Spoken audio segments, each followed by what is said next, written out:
Good morning friend. અત્યારે હું આવ્યો છું એક ખેડૂતને ત્યાં. આપણે વેસ્ટીજની આપણી જે પ્રોડક્ટ વાપરી છે, agri product, agri 82, agri humic અને એગ્રી ગેન્યુ જે વાપર્યું છે, જેનાથી આ ખેડૂતને જોરદાર રિઝલ્ટ મળ્યું છે. તમે જોઈ શકો છો, જોરદારનું વિઝિટ મારી છે. અંદર આપણે જોઈ શકીએ છીએ કાળી કાળી મકાઈ છે અને મસ્ત એકદમ કેટલી મોટી પણ થઈ ગઈ છે. અઠવાડિયાની અંદર તમે જોઈ શકો છો લંગલ મિશ્યાની અંદર આવી જશે. જોરદાર છે ને. હવે એવું જ આપણે આ જોડેમાં જોઈએ. આ શેડો છે ખેતરનો અને અહીં આગળ આ પાછી બીજી મકાઈ આવી ગઈ. તમે જુઓ કેટલી મોટી થયેલી છે, બરોબર. પીળી પીળી છે, એનો વિકાસ પણ એટલો થયેલો નથી. તમે જોઈ શકો છો.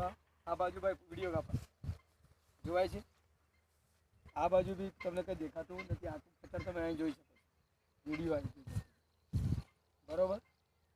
તો મિત્રો, કહેવાનો મારો ભાવાર્થ એ છે કે સેન્દ્રીય ખાતર વાપરો. આપણા માટે વેસ્ટેજ જે આશીર્વાદરૂપ છે, ઘણું બધું આપણા માટે લાવ્યું છે, જે આપણા જીવન માટે ખાસ, શરીર માટે ખાસ. એટલે સેન્દ્રીય ખાતર વાપરો, રાસાયણિક ખાતરથી દૂર રહો. એ જ મારો બીજો આ સંદેશ છે. Which you well.